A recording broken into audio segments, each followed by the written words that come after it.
at patuloy silang naglayag patungong Gadara sa tapat ng Galilea.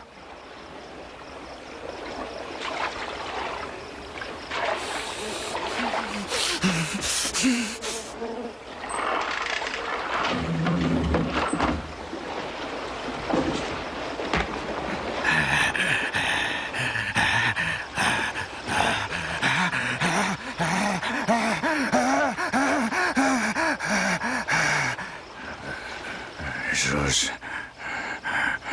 anak ng kataas-taasan Diyos. Anong kailangan mo sa akin? Mawa ka. Huwag mo kong pahirapan. Sino ka?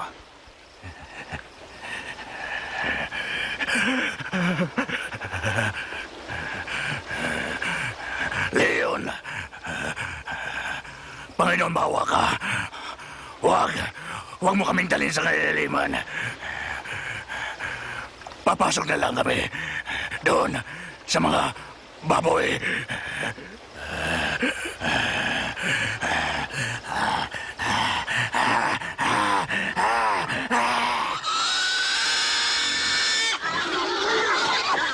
Hoy! Balik! Hinto! Hinto!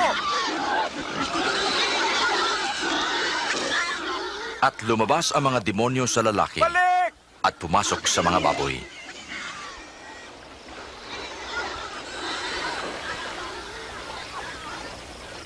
Umalis ka rito sa lamang pero. Iwan mo kami! Umalis ka sa lugar na to! Dayas! Lumayas ka! Sasama ako sa iyo saan ka man magtungo. Isama mo ako. Umuwi ka. Ipagsabi mo ang ginawa sa iyo ng Diyos.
Guro, paalisin mo na sila upang makapunta sa mga nayon sa kabukiran na malapit dito para makahanap ng pagkain. Masyadong liblib ang lugar na ito.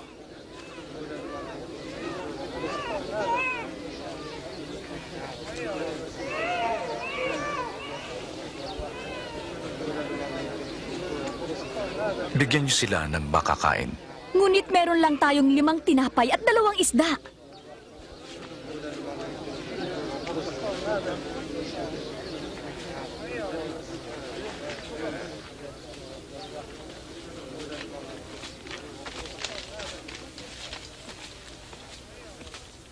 Sambahin ka, O Panginoong Diyos, at Hari na nagbibigay ng tinapay mula sa lupa.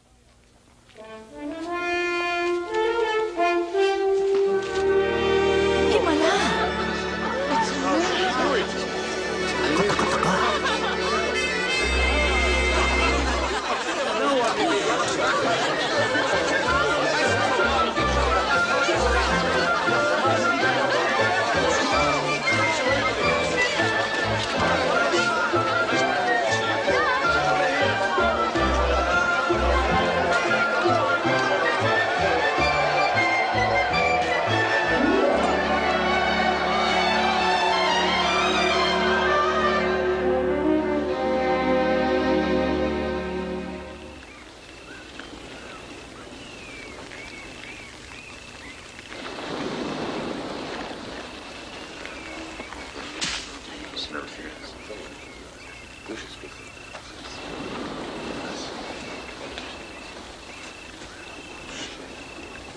Sino ako ayon sa mga tao? Ang sabi ng ilan, ikaw ay si Juan Bautista. Ang sabi naman ng iba, ikaw ay si Elias. Ang iba naman ay nagsabing ikaw ay isa sa mga naunang propeta na muling nabuhay. Ngunit kayo, anong masasabi niyo?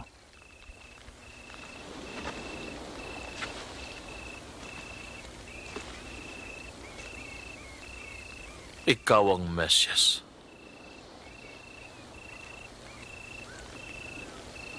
Huwag niyo ipagsabi ito. Ang anak ng tao ay dapat maghirap. Ipapapatay siya. Ngunit sa ikatlong araw, siya ay mabubuhay na maguli.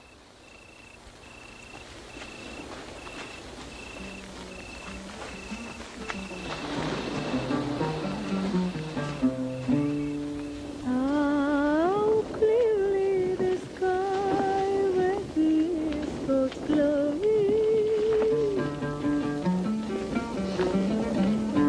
Each day announces it to the following day.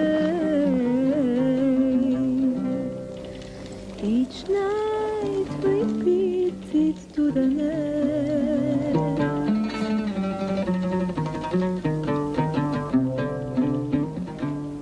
Sino sa inyo ang sasama sa akin? Susunod ako sa iyo, Guro. Ngunit, uuwi muna ako at magpapaalam sa pamilya ko. Sino mang nag-aararo at panay ang lingon ay di dapat maglingkod sa karya ng Diyos. Sino mang nais sumama sa akin, dapat kalimutan ang kanyang sarili, pasanin ang kanyang krus araw-araw at sumunod sa akin. Pagkat ang magligtas ng sariling buhay ay mawawalan ito. At ang nawalan nito dahil sa akin ay maliligtas. Anong pakinabang ng tao kung makamtan man niya ang buong mundo at mapahamak naman siya? Ang sino mang magkahiya sa akin at sa aking salita ay kakahiya rin ng anak ng tao pagparito niya at sa kaluwalhatian ng Ama at mga anghel. The sky and goes across the Tandaan niyo, ilan sa inyo ay di mamamatay hanggat di ninyo nakikita ang karya ng Diyos. thinking high from its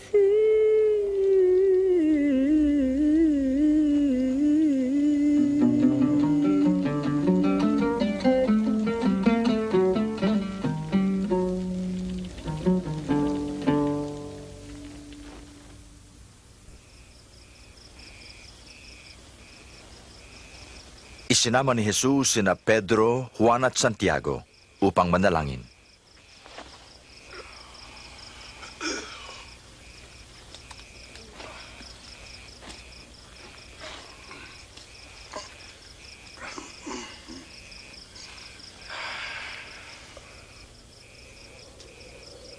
At habang siya'y nananalangin, nagbago ang anyo ng kanyang mukha at nagningning ang kanyang damit na naging putim-puti.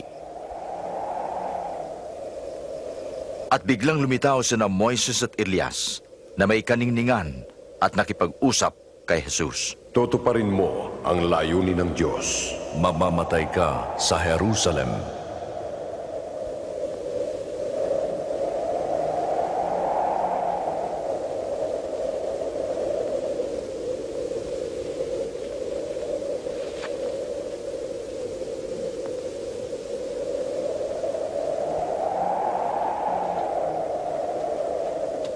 Habang paalis sila, sinabi ni Pedro kay Jesus, Guro, dumito na lang tayo. Gagawa kami ng 3 kubol. Isa sa'yo. Habang nagsasalita si Pedro, may ulap na lumukob sa kanila at sila'y natakot. At mula sa ulap isang tinig ang nagsabi, "Ito ang aking anak na hinirang. Makinig kayo sa kaniya."